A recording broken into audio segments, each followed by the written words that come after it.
Guys, hello, and welcome to PK Padho. I hope all of you are doing well.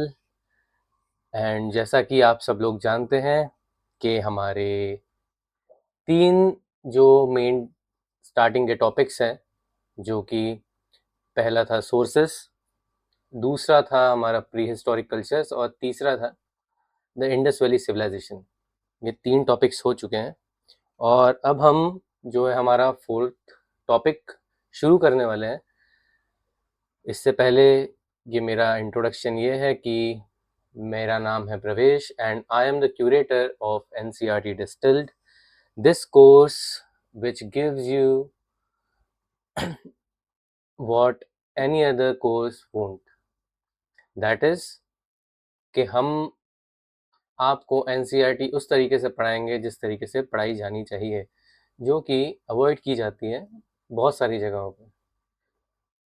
Coachings आपको कभी नहीं पढ़ाएंगी और क्योंकि आप सब मोस्टली कॉलेज करे हुए हैं तो आप लोग का उससे जो रिलेशन है वो ब्रेक हो चुका है एनसीईआरटी से। और इन पर्टिकुलर मैं ये नहीं चाहता कि आपको सिर्फ अपने फाउंडेशन के लिए बार बार बच्चों की किताबें पढ़नी पड़े। तो मैं ये चाहता हूँ कि मैं आपको इस तरीके के नोट्स और इस तरीके से पढ़ाऊँ ताकि आप बार बार एनसीईआरटी पढ़ने की तरफ ना भागें और ये यहीं पे क्लियर हो जाए। मल्टीपल टाइम्स अगर आपको रिवीजन करना है तो आप इन नोट्स का फ़ायदा उठाइए, ना कि बार बार एनसीईआरटी में आप जाके ढूंढें कि यहाँ पे ये लिखा है 7th में, जो लिखा है उसका इलेबोरेट वर्जन 9th में और उसका इलेबोरेट वर्जन 11th में। ये ना करें आप। मोस्टली कोशिश करें कि सब कुछ यहीं से कवर हो जाए, क्योंकि फैक्ट्स कहीं कहीं कुछ लिखे हैं, थ्योरी कहीं कहीं कुछ और लिखी है और पढ़ने के लिए फिर आपको पूरा पढ़ना पड़ेगा वो। उससे अच्छा यहाँ से पढ़िए तो आपको फ़ायदा रहेगा। तो शैल अगर एनसीईआरटी की बात करी जाए तो लगभग लगभग 5000 पेजेस के अराउंड टोटल एनसीईआरटीज आपको पढ़ती है, अगर आप 6 to 12th की बात करें तो। और प्रिसाइसली उतना पढ़ना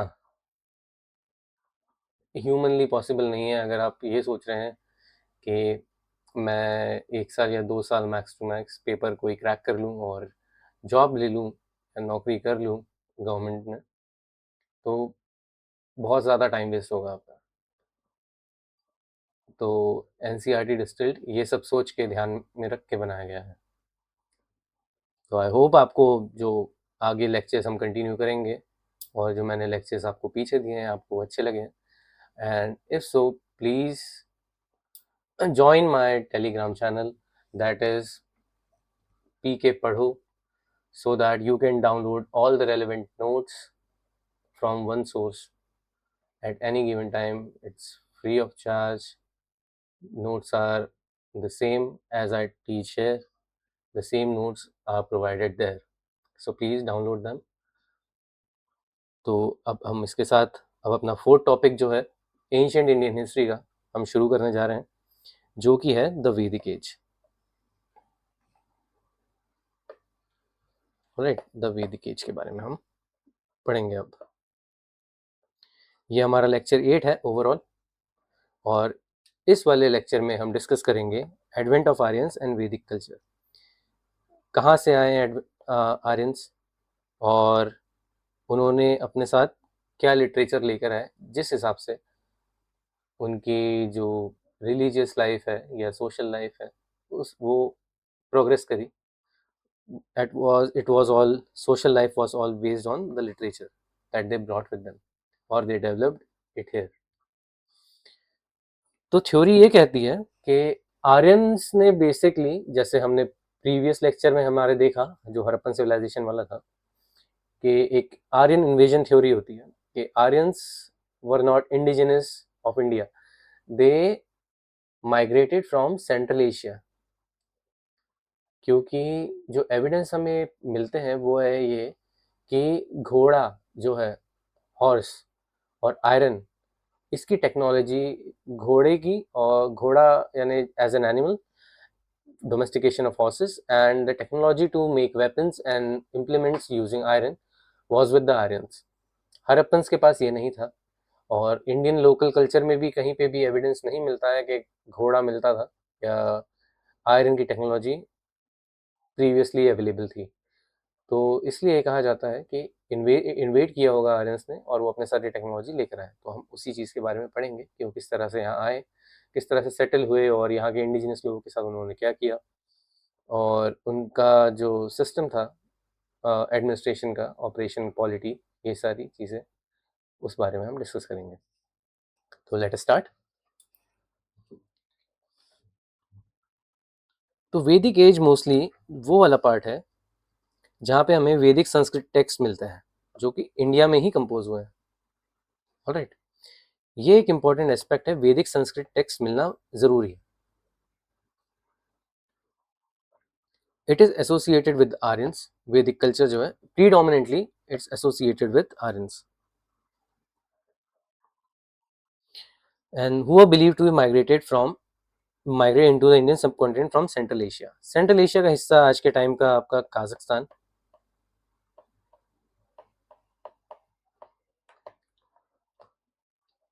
सदर्न रशिया,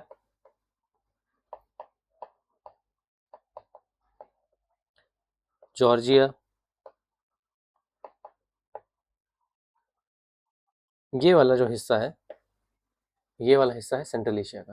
तो यहाँ से वो माइग्रेट करे होंगे 2000 BC to 1500 BC। Okay, Aryan का मतलब होता है बेस्ट और एमिनेंट, इसीलिए ये वर्ड हिटलर भी यूज करता था। He wanted his race to be the best, so that's why he used to call his race Aryan race. The people, tall, muscular people with blue eyes, that was his idea of, with a straight nose, yeah, that was his idea of Aryans. So Aryan का मतलब होता है best and eminent. The earliest Aryans did not necessarily belong to a single racial group. All right, they shared common culture and language. That was Sanskrit. Sanskrit was a language, and the culture was almost the same. Distinguishing features was their Indo-European language group. जैसे हमने बात करी, ये वाला जो पूरा हिस्सा है ग्रीस से लेके, यानी इटली से लेके, आप मान लीजिए इटली से होते हुए ग्रीस, ग्रीस से होते हुए टर्की, ईरान, और फिर आपका जो सेंट्रल एशियन बेल्ट है ये वाला पार्ट, वहाँ से लेके अफगानिस्तान होते हुए जो इंडियन सब कॉन्टिनेंट तक जो पार्ट आता था, उसमें जो लैंग्वेजेस डेवलप हुई, those are called Indo European language group. तो ओरिजिनल होमलैंड क्या है आर्यंस का? कुछ बोलते हैं सदर्न रशिया या central Asia. Alright, they were skilled in the use of horses. सबसे इंपॉर्टेंट एस्पेक्ट, अगर कोई भी आर्यंस की बात होगी इंडियन सब कॉन्टिनेंट के पर्सपेक्टिव में, घोड़ा सबसे इंपॉर्टेंट एलिमेंट है। बिना घोड़े के यहाँ तक नहीं पहुंचा जा सकता था, टेरेन बहुत खराब है। अगर आपको पता होगा, जैसे हिंदू कुश माउंटेन्स है जो, इसे ऑन फुट क्रॉस नहीं किया जा सकता सेंट्रल एशिया से अगर इंडिया तक आना है तो। बोलन पास से जहाँ, या खैबर पास से अगर पास हो रहे हो आप, तो आप वहां से यहाँ नहीं आ सकते बिना घोड़े की मदद के, नेक्स्ट टू इम्पॉसिबल है। तो इसलिए घोड़ा जो था बहुत इंपॉर्टेंट था, और घोड़ा इंडिया में तो मिलता ही नहीं था। जो भी घोड़े आए हैं यहाँ पे हुए हैं ब्रीड, यहाँ पे ब्रीडिंग हुई है हॉर्सेस की, आए सारे सारे या तो सेंट्रल एशिया से आए हैं या अरब से आए हैं। The mobility and military advantage through horses enabled them and allied groups to expand the West Asia from 2000 BC onwards. अब घोड़े में अगर आपको पता होगा, इंग्लिश में हम कहते हैं कैवलरी, और हिंदी में कहते हैं घुड़सवार दस्ता, ठीक है। और जब घोड़े की स्पीड के साथ आयरन की स्ट्रेंथ जुड़ जाती है, तो ये इस तरीके से आते थे कि घोड़े पे बैठ के आए हैं और हाथ में लोहे की तलवार है। कोई भी आदमी अगर जमीन पे है, जमीन से लड़ाई लड़ रहा है, कितनी भी अच्छी लड़ाई लड़े, और उसके हाथ में कोई पत्थर का या ब्रॉन्ज का हथियार है, तो आयरन का और घोड़े का मुकाबला नहीं कर सकता। इनके पास रथ थे, दे हैड चैरियट्स, आर्यंस, जो कि बहुत ज्यादा स्पीड देते थे। चैरियट के आगे दो घोड़े बांध दिए तो आप कितना भी बहुत सारा डिस्टेंस एक बार आसानी से ट्रेवल कर सकता है। ये स्ट्रेंथ थी कि भैया जो इन्वेजन अगर हुआ होगा तो इस स्ट्रेंथ से हुआ होगा। Evidence from the Rigveda, Rigveda से हमें क्या एविडेंस मिलते हैं? Rigveda was the book of obviously the Aryans, they brought it with them and maybe they developed it here somehow. So Rigveda was a principal source of information regarding the Aryans in India. It is the earliest text of Indo-European language family. The word Arya appears 36 times in Rigveda. That's why these peoples are called the Aryans, because the word Arya has appeared a lot of times in the Rigveda. It generally denotes a cultural community, not a racial group. Connection with the Avesta. Avesta is the oldest text in the Iranian language. Iran में जो ज़ोरोस्ट्रियनिज्म है, तो वो धर्म था ज़ोरोस्ट्रियनिज्म, उसकी किताब थी अवेस्टा करके, ज़ेंड अवेस्टा। तो उसकी जो उसमें जो बातें लिखी गई हैं, उस जो टेक्स्ट है उस बहुत ज़्यादा फेमिलर है ऋग्वेद से। तो जो सिमिलैरिटीज़ है वो कुछ इस तरीके से कि कुछ भगवानों के नाम एक जैसे हैं, कुछ सोशल क्लास की टर्मिनोलॉजी एक जैसी है, ओके, कुछ लिंग्विस्टिक सिमिलैरिटीज़ है, कुछ शब्द है जो एक जैसे लगते हैं, कुछ नदियों के नाम हैं जो एक जैसे लगते हैं, ये भी है उसमें। और ये कॉमन इंडो ईरानियन कल्चर जो है और लिंग्विस्टिक जो हेरिटेज है इनका, उसको शो करता है। बहुत सारी चीज़ें, जैसे अग्नि है, अवेस्टा में अग्नि, मेन पूजा जो होती है वो अग्नि की होती है, फायर अल्टर, फायर की। जैसे आपको पता होगा लोटस टेम्पल जो है दिल्ली में, वो ईरानियों का मंदिर है, जो भारत में जो ईरानी लोग रहते हैं उनका मंदिर है वो, पर्शियंस का। तो ज़ोरास्ट्रियनिज्म फॉलो करते हैं वो लोग, they are not Shia Muslim, they follow the Parsi people, they follow Zoroastrianism. That's why the Iranian culture, which worships fire, has also similarity with the Rigvedic god called Agni. All right. तो यहाँ पे हमें जो archaeological linguistic evidence मिलते हैं, तो ये है कि एक स्पेसिमेन मिलता है हमें, earlier specimen of N Indo European language inscription Iraq में मिलता है जो हमें, ओके। फिर एक हेटाइट इंस्क्रिप्शन मिलता है, ठीक है, जो एनाटोलिया टर्की में अगर मैंने फर्स्ट लेक्चर में अगर आपको बताया होगा तो आपको पता होगा बोगोस कोई इंस्क्रिप्शन के बारे में।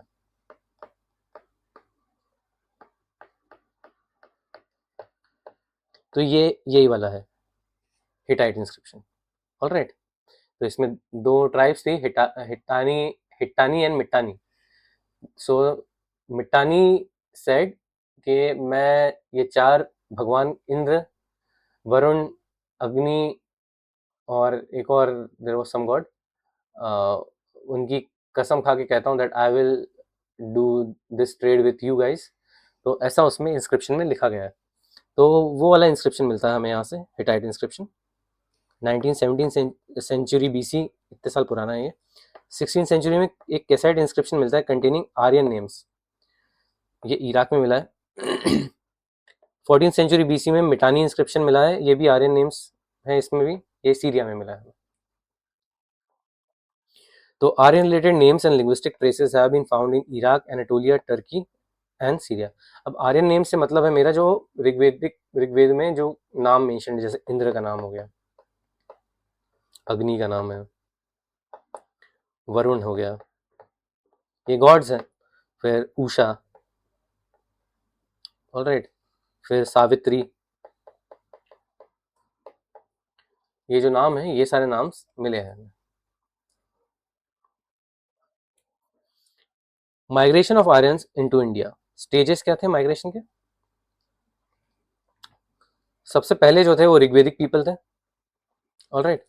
तो ऋग्वेदिक पीपल एंटर्ड अराउंड 1500 बीसी अगो। 1500 बीसी में ऋग्वेदिक पीपल का आगमन शुरू हुआ आर्यंस का इंडिया में। The most important aspect of the coming of Aryans was that they brought their literature with them, and that's what, and the idea of the language, that was Sanskrit.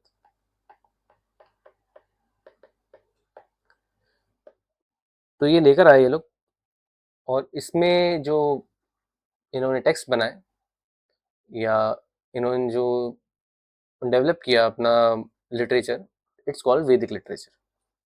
तो वैदिक literature जो है वो हमें information देता है political life की, social life की, इकोनॉमिक लाइफ की, और जो कन्फ्लिक्ट्स हुए आर्यंस और नॉन आर्यंस के बीच में। ऑब्वियसली जब इन्वेजन किया होगा तो यहाँ पे जो इंडिजिनस जो ग्रुप्स थे आपके, उन्होंने कुछ तो करा होगा, लड़ाई लड़ी होगी या फ्रेंडशिप करी होगी, तो उनका जो रिलेशनशिप रहा उसके बारे में भी ये बताता है। क्लासिफिकेशन ऑफ वैदिक लिटरेचर। तो वैदिक लिटरेचर के कुछ टाइप्स है, एक कंपोजिट बॉडी नहीं है ये, पर इंडिविजुअल सेक्शंस है जो कि एक दूसरे से रिलेटेड है समा। तो सबसे पहले वेदास आ जाते हैं आपके, जो कि ऋग्वेद, सामवेद, यजुर्वेद और अथर्ववेद। उसके बाद वेदों के कुछ कंपोनेंट्स आते हैं, ये कंपोनेंट्स जो है ये वेद से ही रिलेटेड है, ठीक है। तो इसमें आता है वेदांग्स, फिर आपका आता है ब्राह्मण्स, आर्यण्यक्स आते हैं और उपनिषद आते हैं। पुराण जो है एक चीज, ये स्टोरी है, स्टोरीज है, ये बाद में डेवलप हुई है वो। और आपके आते हैं एपिक्स, जो कि है महाभारत और रामायण, ये भी बाद में डेवलपमेंट हुआ है इसका। अगर लेकिन हम वैदिक लिटरेचर की बात करें, वैदिक लिटरेचर का पार्ट नहीं है, वैदिक लिटरेचर का पार्ट ये है, वेद, वेदांग, फिर आपका ब्राह्मण, आर्यणक और उपनिषद। अब वेदों में क्या लिखा है? ये these are large body of religious text composed in Vedic Sanskrit, originated in ancient India. तो ये जो डेवलपमेंट हुआ है वेदों का, ये बाहर नहीं हुआ है देश के, हुआ देश के अंदर ही है। वो लोग जब यहाँ आ गए, तब यहाँ पे जब वो सेटल हुए, सप्त सिंधु जिस रीजन को हम कहते हैं, 7 नदियों का जो एरिया था, तो सप्त सिंधु वाले रीजन में जब आके सेटल हुए, वहाँ पे इन लोगों ने अपनी लिटरेचर का डेवलपमेंट शुरू किया, और जिसमें जो फर्स्ट आउटकम था, the first book was the Rigveda and then the other Vedas followed. So the Vedas, they form the oldest scriptures of Hinduism and the oldest layer of Sanskrit literature. Sanskrit का अगर कोई सबसे पहला लिटरेचर था तो वेदास थे। Transmitted orally from generation to generation and therefore known as Shruti. जब when we say something, okay, and the other person hears it, Shruti का मतलब होता है सुनना। अगर मैं कुछ बोल रहा हूँ और आप सुन रहे हो तो आप श्रोता हैं, आप सुन रहे हैं वो बात को। That's what Shruti is, that which is heard, something that which is heard is shruti. So they developed it orally and they transmitted it via their voice, and जो सामने वाला आदमी था वो सुनता था उसे, and that's why it's called श्रुति। ये अर्लियर फॉर्मेट है क्योंकि राइटिंग्स इतनी प्रेवलेंट नहीं थी उस टाइम पे, डेवलप्ड भी नहीं थी writing system, and it wasn't even prevalent कि हम अपनी जो बातें हैं उसे लिख सकें। तो दैट्स वाई ओरली ट्रांसमिशन हुआ करता था इन्फॉर्मेशन का। फिर ऋग वेदा की बात अगर हम करते हैं तो सबसे पुराना वेदा है, oldest Veda, and it describes the early Vedic Aryans in India. It is compiled between 1500 BC to 1000 BC. इस 500 साल के पीरियड में इसे कंपाइलेशन हुआ है। It contains about 1028 hymns. इस hymns को सुक्तास कहते हैं, ठीक है। और ये 10 मंडल्स में डिवाइडेड है, जो कि बुक्स होती हैं। 10 किताबों का संग्रह है, 10 किताबों का कलेक्शन है ऋग्वेद, और हर किताब का नाम को मंडल कहा जाता है, और हर जो उसमें पंक्ति है, जो 1028 पंक्ति हाइम्स है उसके अंदर, उसे हम कहते हैं सुक्त। तो मंडल वाइज डिस्क्रिप्शन क्या है? मंडल 1 डेडिकेटेड टू इंद्र एंड अग्नि, ये दो भगवान है, उनके नाम पे, उनके ऊपर डेडिकेटेड है। और अदर जो डेटीज है इसमें है वरुण, सूर्य, मित्र, रुद्र, विष्णु, ठीक है। रिमेंबर गाइस कि Vishnu as a Tridev, what we say कि preserver of the nature, okay, preserver of the universe, as well as the person who had 10 avatars, ये वाला कॉन्सेप्ट अभी डेवलप नहीं हुआ है, ऑलराइट, ये पुराण का कॉन्सेप्ट है। यहाँ पे जो कॉन्सेप्ट चल रहा है अभी, दैट इज वैदिक गॉड्स। उस टाइम जो कॉम्प्रिहेंशन था कि भगवान किस तरीके से भगवान को देखा जाता था, it was a little different what we see it today. Religion में भी काफी डेवलपमेंट हुआ है over the years. Mandalas 2 to 7, ये सबसे पुराना पोर्शन ऋग्वेद का, इसे फैमिली बुक्स कहते हैं, और अबाउट स्पेसिफिक फैमिलीज ऑफ ऋषि, इसमें जीनोलॉजी है।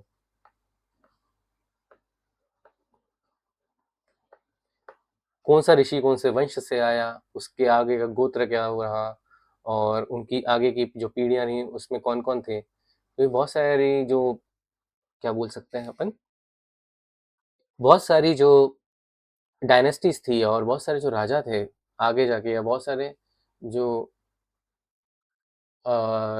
डेवलपमेंट हुआ मंत्रों का या आइडियाज का, it came from rishis. And to know better about it, तो एक आइडिया ये डेवलप हुआ कि क्यों ना इनके बारे में लिखा जाए या समझा जाए कि ये जो ऋषि जी, ये जो ऋषिदेव हैं, ये इस तरीके से इन्होंने योगदान दिया।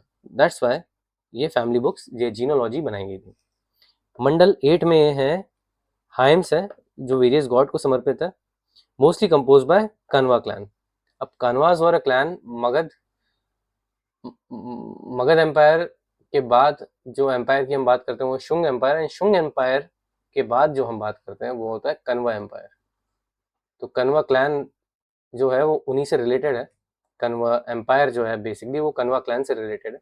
तो कन्वा क्लैन ने ही ये वाला जो पार्ट है आपका मंडल 8 है, इसको बनाया था। जो कन्वा क्लैन होगा उस टाइम पे उन्होंने, not the Kanva kingdom, alright, Kanva clan, way before Kanva kingdom.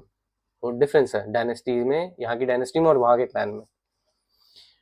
Mandal 9 entirely dedicated to Soma. अब Soma was a god of nature, और अभी हम जैसे बात सोमरस की बात करते हैं जो कि दैट वाज बेसिकली अल्कोहल और herb drink at that point of time, तो उसकी बात हो रही है यहाँ पे। तो पूरा का पूरा जो एक मंडल है वो उनको डेडिकेटेड है।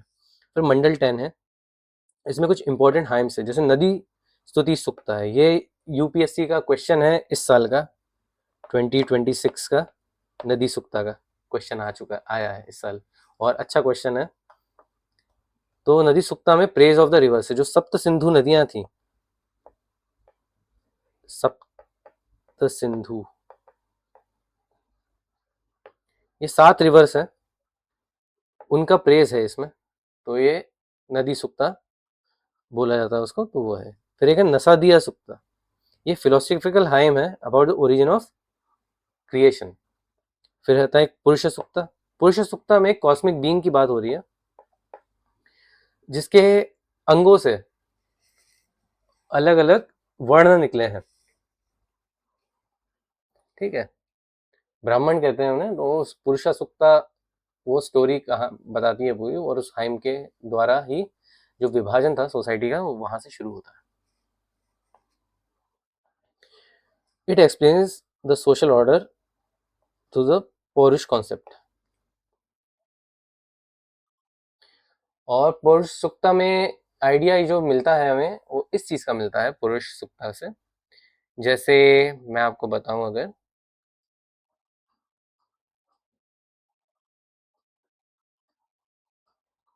दो चीजें होती है, पौरुष और प्रकृति, ठीक है। So when you apply your mind and energy और your power and physical strength to something that is associated with the nature, you create something। तो पुरुष और प्रकृति मिलके ही डेवलपमेंट साथ आगे बढ़ाते हैं, that is what it suggest. फिर कुछ रिचुअल हाइम्स मिली हैं जो मैरिज सेरेमनी में काम में आती है और डेथ रिचुअल में भी काम में आती है। अब बहुत सारे हैं इसमें, और जो हम ये शादियों में और डेथ पे जो पंडित जी जो बोलते हैं, it comes from Rigveda only. फिर उपवेद होते हैं, वेदों का भी एक छोटा पार्ट होता है, इसे उपवेद कहा जाता है। तो ऋग्वेद से जो एसोसिएटेड उपवेद है वो है Ayurveda, it deals with medicine and health, ठीक है। फिर अगला जो वेद ऋग्वेद के बाद बना वो है सामवेद। तो इसमें चैंट्स है, चैंट्स यानी कैसे, जो ऊपर जो हाइम्स लिखी है ऋग्वेद में, जो हाइम्स है, ठीक है, हाइम्स इन ऋग्वेद है, उसको ही चैंटिंग फॉर्म में, यानी वहां तो लिख दी, यानी वहां पे तो नॉर्मल आपने अपनी जो नॉर्मल भाषा में बोलते, अब उसको सुर के साथ, या उसको इस तरीके से कि उसका एम्पलीफिकेशन हो because of your voice, okay. तो उसको जो चैंटिंग फॉर्म में बनाया गया, मंत्र उच्चारण जो बोलते हैं, जैसे मंत्र उच्चारण, वो सामवेद में बताया गया है कि किस तरीके से मंत्र उच्चारण करना है। The collection of verses mainly borrowed from Rigveda. Verses provide the musical notations intended for singing sacred songs during rituals. ठीक है, जब मंत्र उच्चारण कर रहे हैं या उस टाइम का कोई भजन वगैरह है वो उसका उच्चारण कर रहे हैं, तो इस तरीके से किस तरीके से करना है वो सामवेद में लिखा है. कंपाइल्ड बिटवीन 1000 BC और 600 BC. अब क्या होता है, ये सब जो रहते हैं इनसे बहुत सारी शाखाएं निकलती हैं कि कोई शाखा किस तरीके से उसको एनोट कर रही है, कोई किसी और तरीके से कर रही है. अब वो शाखा को जो बोला जाता है, यानी वो जो ब्रांचेस होती है उसकी, उसको शाखा बोला जाता है. ठीक है, तो इसमें 3 ब्रांचेस हैं जो सामवेद है. एक कौथुमा है, एक रनायानिया है और एक जैमिनिया है. ठीक है, ये 3 टाइप की आपकी शाखा है इसकी. और इसका उपवेद है सामवेद का गंधर्व वेद, जो कि म्यूजिक के बारे में बात करता है. ऑब्वियसली क्योंकि चैंटिंग के बारे में बात हो रही है तो ये म्यूजिक के बारे में ही बात करता है कि म्यूजिक किस तरीके से होता है. म्यूजिक हो गया, डांस, परफॉर्मिंग आर्ट्स, तो गंधर्व वेद इस सबसे रिलेटेड. फिर अगला आता है यजुर्वेद, तीसरा है ये आपका वेद. इट मीन्स वर्शिप और रिचुअल नॉलेज. ठीक है, अब ये यजुर्वेद बताता है कि कोई रिचुअल किस तरीके से फॉलो की जाती है, जैसे यज्ञ किस तरह से किया जाता है, जिसे हम इंग्लिश में यजना कहते हैं. ये किस तरीके से परफॉर्म किया जाता है, क्या क्या चीज़ों की ज़रूरत है, किस तरीके से प्रोसेशन होगा यज्ञ का, उसमें क्या क्या लगेगा और कितने लोग साथ में कर सकते हैं, कि उसके बाद क्या होना चाहिए, किसी भगवान को अगर खुश करना है तो किस तरीके का यज्ञ होगा, या अगर मुझे कुछ चाहिए है भगवान से तो मुझे किस तरीके का यज्ञ परफॉर्म करना पड़ेगा, किस तरीके से करना पड़ेगा. ये सब जो है ये यजुर्वेद में लिखा हुआ है. Yajurveda was compiled between 1000 BC to 600 BC. Explains procedure for performing sacrifices and yajnas. अगर आपने एक चीज नोटिस करी होगी तो किस तरीके से डेवलपमेंट हुआ आप देखिए. सबसे पहले है ऋग्वेद, जिसमें सिर्फ प्रेजेस है, तारीफ करी है, भगवान की तारीफ करी है. ठीक है, कुछ मंत्र वो बनाए गए हैं, ये सब बनाया गया है. ठीक है, उसके बाद जैसे जैसे टाइम बीतता गया 500 साल के बाद, तो ये सोचा गया कि क्या इसे और पावरफुल बनाया जा सकता है. अभी तो मैंने सिर्फ लिखा है इसे, क्या इसे और पावरफुल बनाया जा सकता है. क्यों ना मैं इसके साथ कोई रिचुअल एसोसिएट करूं, जब मैं ये बोल रहा हूँ तब उसके साथ क्यों ना मैं थोड़े से चावल अग्नि में दे दूं, ताकि अग्निदेव उसे आगे किसी और भगवान को डिलीवर कर सके.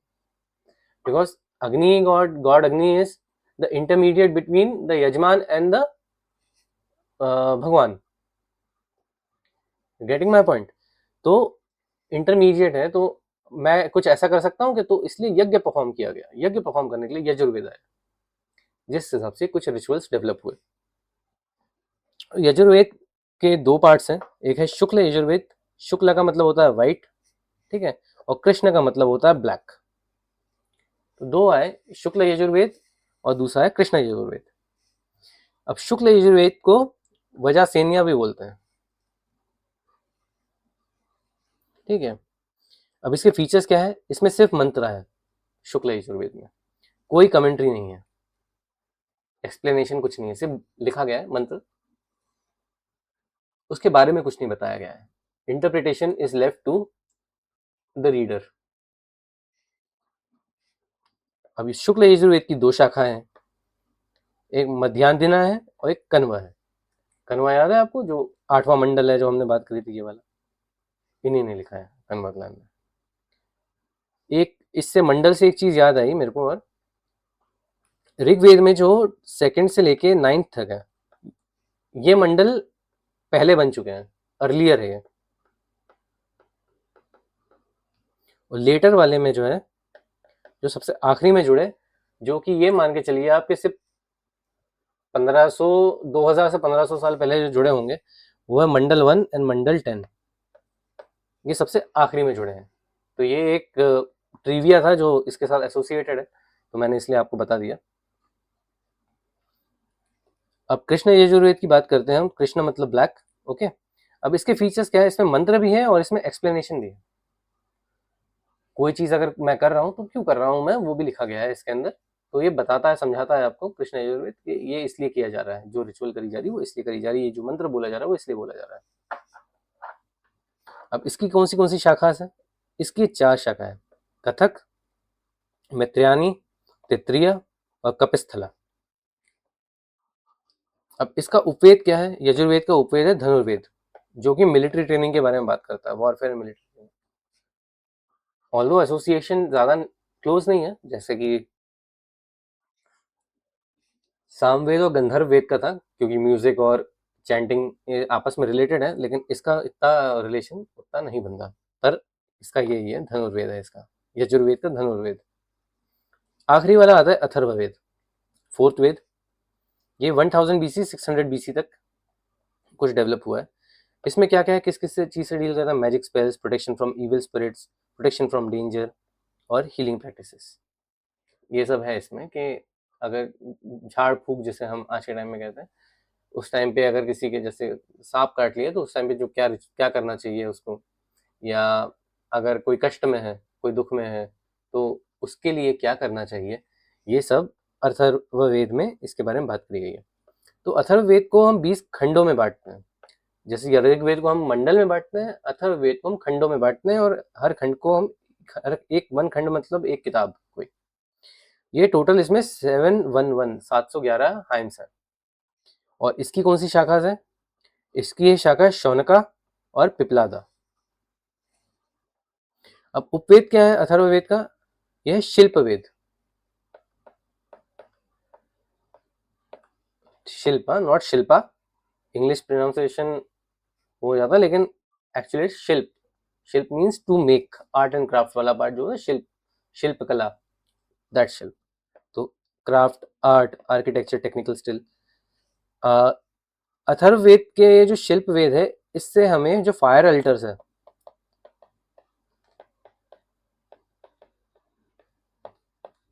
फायर अल्टर नहीं बना, पूजा वो यज्ञ करने के लिए जो वो बनाया जाता है, यज्ञ कुंड, उसे फायर अल्टर कहा जाता है। तो फायर अल्टर किस तरीके से बना जाएगा, उसके डायमेंशन क्या होंगे, एक पर्टिकुलर डायमेंशन होता है हर यज्ञ के लिए, वो सब इसमें लिखा गया है। अब यहाँ पे एक ये टेबल है, जो हमने ऊपर बात डिस्कस करी वही इस टेबल में लिखी हुई है। तो ये बेसिकली उसका एक रिवीजन वर्जन है कि आप रिवाइज कर सके आराम से। अब जो हम बाकी की जो इसके जो कंपोनेंट्स हैं और वेदों के, उसके बारे में बात करेंगे, जो कि ब्राह्मण, आरण्यक, उपनिषद, वेदांग, उपवेदास और सूत्र, एक टाइप का लिटरेचर है सूत्र, इसके बारे में बात करेंगे। तो पहले ब्राह्मण की बात करते हैं। Brahmana are prose text and that explains the hymns and rituals contained in the Vedas. तो ब्राह्मण कैसे आए? ब्राह्मण में ये लिखा गया है जो लोग परफॉर्म करते थे रूल्स एंड रिचुअल्स। अब हर चीज तो एक किताब में, जैसे मान लीजिए मैं सामवेद के हिसाब से चैंट कर रहा हूँ अपने मंत्रों को, और अथर्ववेद के हिसाब से मैंने मेरा फायर अल्टर बना लिया है यज्ञ करने के लिए, ठीक है जी। और यजुर्वेद के हिसाब से मैं सारी रिचुअल्स फॉलो कर रहा हूँ, लेकिन हर चीज तो मैं उस किताबों में लिखूंगा नहीं, और कुछ चीजें क्या होता है वाया प्रैक्टिस या वाया कल्चर भी ट्रांसमिट होती है। तो उन चीजों के बारे में जब लिखा गया तो ब्राह्मण बने। पर्टिकुलर ऋषियों ने बहुत टाइम लगा के रिचुअल्स फॉलो कर करके डेवलप किया एक सिस्टम, उस हिसाब से उस चीज के बारे में और क्या क्या किया जा सकता है, किस तरीके से और उसको एफिशिएंट बनाया जा सकता है, वो वाली बातें रामायण में करी गई। और ये मोस्टली जो काम किया गया, ये प्रैक्टिसिंग प्रीस्ट ने किया, जो कि परफॉर्म कर रहे थे वो अल्टर्स में, यानी यज्ञ करवा रहे थे, उन लोगों ने ये काम किया है। They provide detail interpretations of the Samhitas. क्या क्या लिखा गया है, क्यों लिखा गया है, और उसका क्या तात्पर्य होता है, क्या एसोसिएशन होता है, ये सब उसमें लिखा है। यानी अगर मैं कुछ चढ़ा रहा हूँ भगवान को, जैसे मान लीजिए आपने बोला है कि दूध और शहद चढ़ाइए, तो इसका क्यों चढ़ाना है दूध? ताकि भगवान शांत हो सके, भगवान को हम अर्पित करते हैं जैसे दूध, क्योंकि जैसे भगवान का जो तासीर है, जैसे हम शिवलिंग को दूध क्यों चढ़ाते हैं, क्योंकि शिवलिंग की जो तासीर है वो गर्म होती है, तो उसको दूध चढ़ाते हैं ताकि वो शांत रहे भगवान शिव। इसलिए उस तरीके के इंटरप्रिटेशन इसमें लिखे गए हैं। इंपॉर्टेंस क्या है ब्राह्मण के? दे apart from explaining Vedic hymns, they provide information on symbolism of sacrifices, meanings of ritual, scientific knowledge of Vedic period, astronomy, celestial observation, altar construction, geometry used in rituals। ठीक है। अब कुछ ब्राह्मण हैं जो कि हर वेद से एसोसिएटेड है। तो जैसे ऋग्वेद से एसोसिएट है अत्रेय और कौशिकी, ये दो ब्राह्मण है। और इससे क्या होता है, ये याद करना इसलिए ये बहुत जरूरी है, इसका आप बिल्कुल रट्टा मार लीजिएगा, क्योंकि इससे डायरेक्ट क्वेश्चन आता है, सीधे पूछ लेगा वो, विच ब्राह्मण is associated with suppose Yajurveda. वो कुछ भी और नहीं पूछेगा, वो आपको 4 ऑप्शन देगा, 3 किसी और के होंगे, एक यजुर्वेद से एसोसिएटेड होगा। डायरेक्ट क्वेश्चन आता है बिल्कुल। शतपथ का तो 100% अब बहुत बार आया है।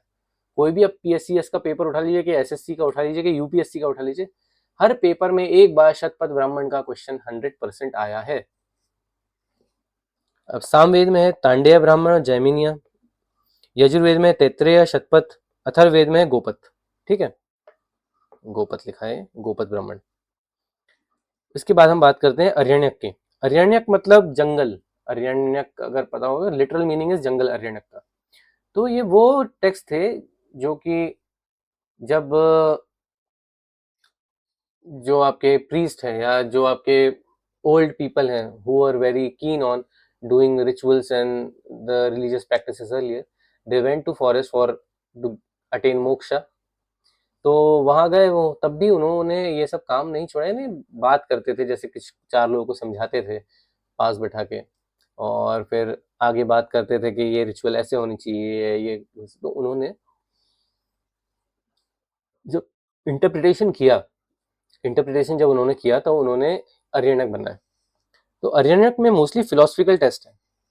अब एक अगर एसेटिक है जो कि सब त्याग के जंगल में जा चुका है, तो वो फिलोसफी की ही बात करेगा मोस्टली। अब वो मटेरियलिस्टिक बातें तो करेगा नहीं, तो मोस्टली फिलोसफिकल बातें हैं इसमें।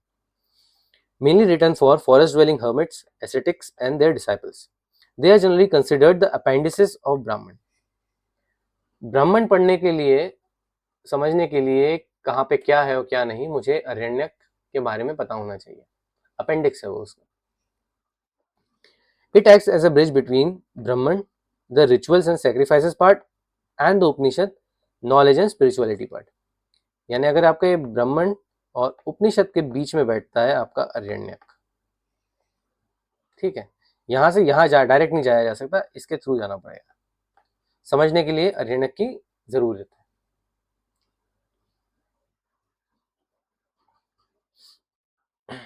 ये यहाँ पे मीनिंग्स है, यानी बेसिक क्या होता है ब्राह्मण में, जैसे रिचुअल है, अरण्यक में फिलोसफिकल इंटरप्रिटेशन है इन रिचुअल्स का। ठीक है, और उपनिषद में जो है ये प्योर फिलोसफी है और स्पिरिचुअल नॉलेज है, जो इन रिचुअल्स के थ्रू समझ सकते हैं हम, ये रिचुअल्स करके समझ सकते हैं।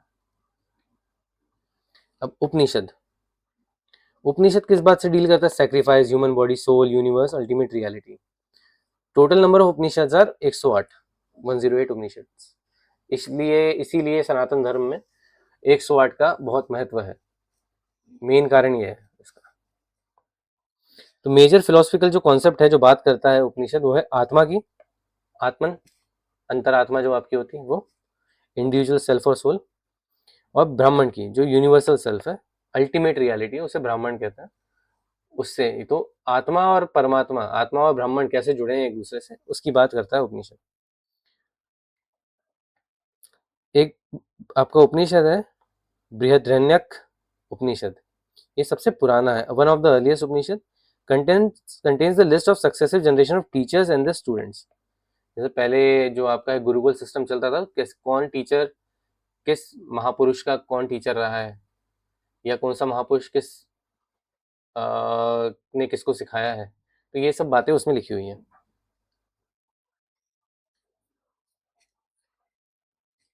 वेदांग, फिर हम वेदांग की बात करते हैं। वेदांग का मतलब वेद और अंग, अंग मतलब हिस्से। वेदांग का मतलब होता है लिम्स ऑफ द वेदास, यानी हाथ पैर की तरह है वेद के Vedanga. Written to ensure the proper study, understanding, pronunciation and performance of Vedic text. इन सब चीज़ों के लिए बने हैं। तो 6 तरीके के वेदांत है।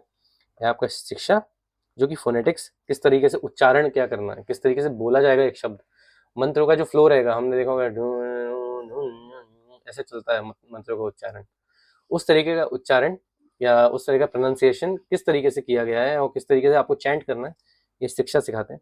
फिर निरुक्ता है एटिमोलॉजी, जो कि ओरिजिन और मीनिंग ऑफ वर्ड्स बताता है। जैसे बहुत सारी बार कुछ ऐसे शब्द होते हैं जिनका मतलब नहीं पता, संस्कृत में कुछ ऐसे शब्द हैं और रिचुअल्स में ऐसे यूज होते हैं, तो जो सामने जब मैं जैसे पूजा करा रहा हूँ तो मेरे सामने जो यजमान बैठा है, अब मैं उन्हें कैसे समझाऊंगा, तो वो बात निरुक्त से पता चलती है। फिर है छंद, ये होता है मैट्रिक्स ऑफ वैदिक मीटर्स। ये इतना लगेगा, ये चीज़ों की इतनी ज़रूरत है, ये सारी चीज़ें होनी चाहिए एक पर्टिकुलर रिचुअल परफॉर्म करने के लिए, वो छंद में होता है।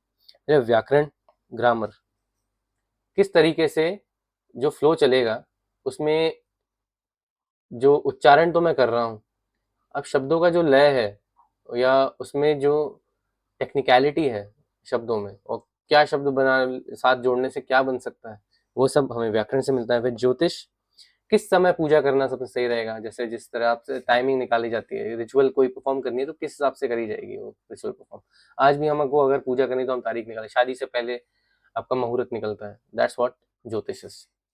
फिर एक है कल्प, कि रिचुअल का प्रोसीजर क्या है, मुझे किस तरह के कपड़े पहनने हैं, मेरी पत्नी मेरे किस तरफ बैठेंगी, और भगवान को फूल किस तरह से चढ़ाना है, या फिर धागा किस तरीके से, कलश कैसे रखना है, उस पर धागा कैसे बांधना है, पहले किस भगवान की पूजा होगी, इट ऑल कम्स अंडर कल्प। तो ये 6 आपके वेदांग होते हैं। अब उपवेद की बात करें, उपवेद हम ऑलरेडी ऊपर डिस्कस कर चुके हैं, तो ये सारे आपके उपवेद हैं। ठीक है, हर एक वेद से एसोसिएटेड एक उपवेद होता है, जैसे ऋग्वेद से आयुर्वेद है, फिर आपका सामवेद से गंधर्व वेद हो जाता है, फिर आपका जो क्या बोलते हैं, यजुर्वेद से धनुर्वेद हो जाता है, यहाँ पे लिख दिया है, ऊपर नीचे हो गया, और अथर्ववेद जो आखिरी है उससे शिल्पवेद होता है। Some schools of thought consider Arthashastra as the fifth Upaveda. अगर मान लीजिए कभी क्वेश्चन आता है तो अगर अर्थशास्त्र का ऑप्शन, तो फिफ्थ उपवेद कुछ कुछ लोग मानते हैं अर्थशास्त्र को, जिन कौटिल्य ने लिखा था जैसे। ऑलराइट, अब हम बात करते हैं सूत्र लिटरेचर की। ये सूत्र साहित्य, सूत्र साहित्य जो है आपका 600 बीसी से 300 बीसी तक आपका डेवलप हुआ, और इस पीरियड को पीरियड ऑफ सूत्रास कहा जाता है। Numerous sutra texts were composed during this period. Sutras first appeared in the Vedic literature associated with the Brahmans and Aryanyak. इनके साथ एसोसिएट होके ही सूत्र आए थे। सूत्र मतलब होता है, सूत्र का मतलब बेसिकली होता है धागा। ठीक है, धागे का मतलब धागा जो होता है, जो थ्रेड होता है आपस, उसको हम सूत्र कहते हैं। तो कोई चीज अगर रनिंग है और उसके साथ कुछ चीजें एसोसिएटेड है, दैट इज व्हाट अ सूत्र is. Association of many things, that is what a sutra is. This period witnessed major development in social, political, and religious thought. Hence, it is regarded as a period of significant intellectual and social upheaval in ancient India. अब बात आ रही कल्प सूत्र की, तो कल्प सूत्र deal करता है ritual practices. Kalpa Sutra word is important कि what Kalpa Sutra does, it was a question in I guess Chhattisgarh PSC that they asked about Kalpa Sutras, कि कल्प सूत्र क्या होता है। तो उसके उसमें डायरेक्ट ऐसे क्वेश्चन था कि बेसिकली प्रैक्टिसेस होती है, ritual practices and systematic procedure for the conducting ceremonies. अब कितने टाइप के सूत्र हैं, तो ये इतने टाइप के सूत्र हैं आपके 5। ठीक है, कल्प सूत्र हो गया आपका, contain sacrificial practices, systematic ritual procedures. फिर सरोत सरोत सरोत सूत्र हो गया, जो कि होता है इंस्ट्रक्शन फॉर परफॉर्मिंग मेजर वैदिक सैक्रिफाइसेस। शुल्व सूत्र हो गया, concern with geometry mathematics. Okay, alter construction, यज्ञ का आपका जो वो है वो कैसे बनेगा। फिर गृह सूत्र हो गया, घर कैसे चलेगा। धर्म सूत्र हो गया कि जो लॉ होंगे वो क्या क्या होंगे, जैसे मनुस्मृति है आपको, ये धर्म सूत्र में आ जाती है। ठीक है, तो इस तरीके से सूत्र प्रेजेंट है। अब ये यहाँ पे जो हमने ऊपर डिस्कस किया उसी का एक टेबल है कि क्या क्या मेन पर्पस है, रिवीजन के लिए बहुत अच्छा है आपके, और आसान तरीके से पढ़ेगा। और ये कंपैरिजन है ब्राह्मण, आर्यनक और उपनिषद का, कि किस तरीके का इनका नेचर है, कौन लोग इसे इसकी ऑडियंस क्या थी, ये का फोकस कहाँ पे था, पोजीशन क्या है वैदिक लिटरेचर में इनका। ऑलराइट, ये संहिता जो लिखा है, संहिता मतलब वेदास ही होता है आपका। ठीक है, फिर इंपॉर्टेंस क्या क्या है इसकी, तो ये सब इसमें लिखा है, जो ऊपर हमने डिस्कस किया वही है। तो इसके साथ ही ये वाला लेक्चर हम खत्म करते हैं। ऑलराइट, जो ये वाला हमारा टॉपिक है वैदिक एज का, इसमें ये हमारा पहला पार्ट हो गया जो कि एडवेंट था। ठीक है, एडवेंट ऑफ आयरन्स हो गया, इसके बाद हमने डिस्कस किया जो आपका लिटरेचर था वो। अब इस सीरीज में ये इस टॉपिक को डिस्कस करने के लिए हमारे पास 2 पार्ट और है। एक है लाइफ जो है आपकी, यानी जो वैदिक, बेसिकली वैदिक एज है आपकी, ये वाली जो एज जिसमें ये वाले सब डेवलप हुए आपके लिटरेचर वगैरह, तो एक वैदिक एज है। और एक और पार्ट होता है इसका लेटर वैदिक एज।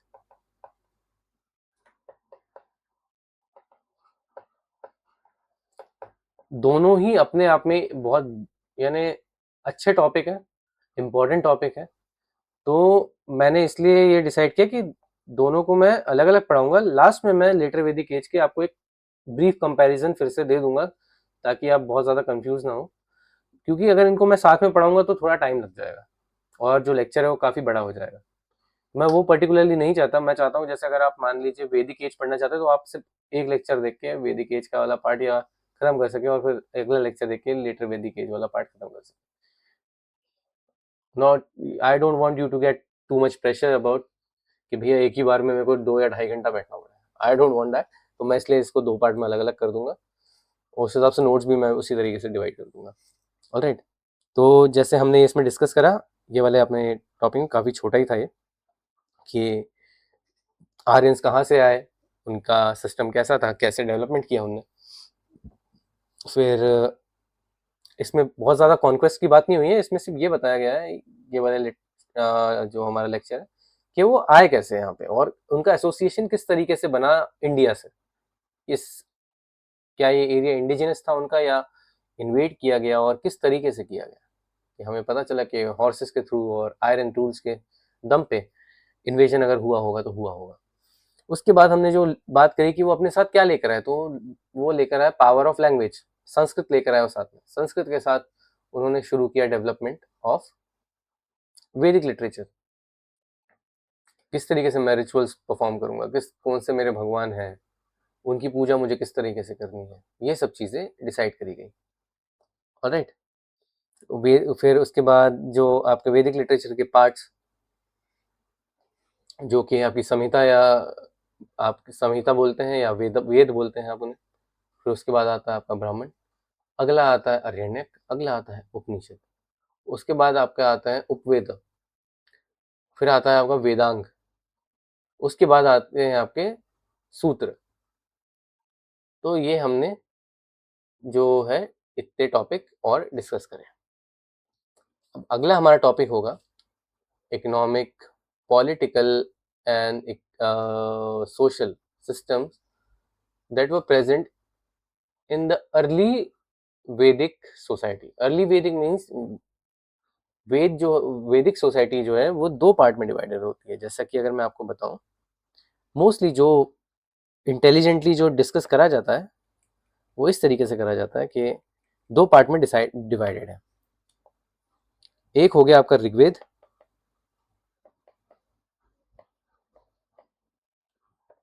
और ये हो गया आपके बाकी अदर 3 वेदास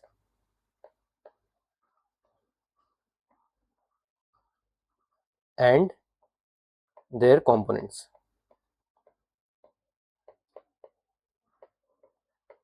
तो ये 2 पार्ट में डिवाइड होता है। इस वाला जो ये वाला जो पीरियड है ऋग्वेद का, इसे हम बोलते हैं अर्ली वैदिक पीरियड। इसमें आर्यंस इनिशियली यहाँ आए थे और अपने जो रिचुअल्स थे वो लेके फॉलो किया उन्होंने, तो उसे हम ऋग्वेदिक पीरियड कहते हैं। और mostly it was based on the Vedas only, not the other practices that were mentioned in the other books like the Upanishads. Alright. और इसके बाद जब ये वाला जो टाइम आता है, जब बाकी के 3 वेद और उनके जो आगे के कंपोनेंट्स हैं, ब्राह्मण या उपनिषद या सूत्रस, ये सब डेवलप हुआ, इसे हम बोलते हैं लेटर वैदिक पीरियड।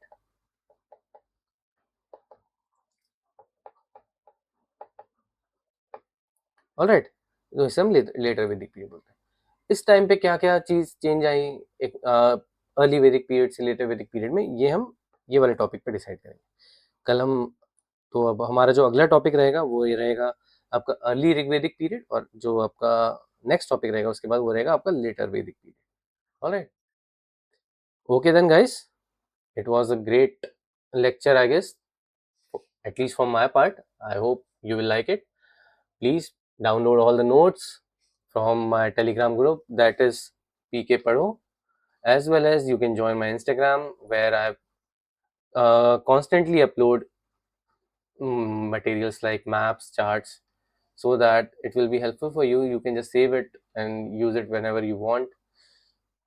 तो काफ़ी सही रहेगा वो, अगर आप यूज़ करना चाहते हैं उसको इस तरीके से. On the other hand, please like, comment and subscribe to my YouTube channel. I would really appreciate अगर आप मुझे थोड़ा और मोटिवेट करेंगे और अच्छे से ये सीरीज़ को फॉलो करेंगे. अगर आप कंटिन्यू फॉलो करते हैं, आई प्रॉमिस कि आई वोंट डिसअपॉइंट यू, और भी हम अच्छी तरीके से कोशिश करेंगे कि और भी चीज़ें आपके लिए ला पाए, जैसे एनसीईआरटी ला पाए. हो सकता है हम फुल फ्लेजेड सिस्टम या फुल फ्लेजेड कोई और टॉपिक लेकर आए जिसमें हम इन डेप्थ कवर करें, जिस तरीके से यूपीएससी या कोई स्टेट पीसीएस डिमांड करता है. Alright, alright guys, till then मस्त रहो, पी के पढ़ो, खुश रहो, बस यही है. चिंता मत करो बिल्कुल भी. Alright, bye bye.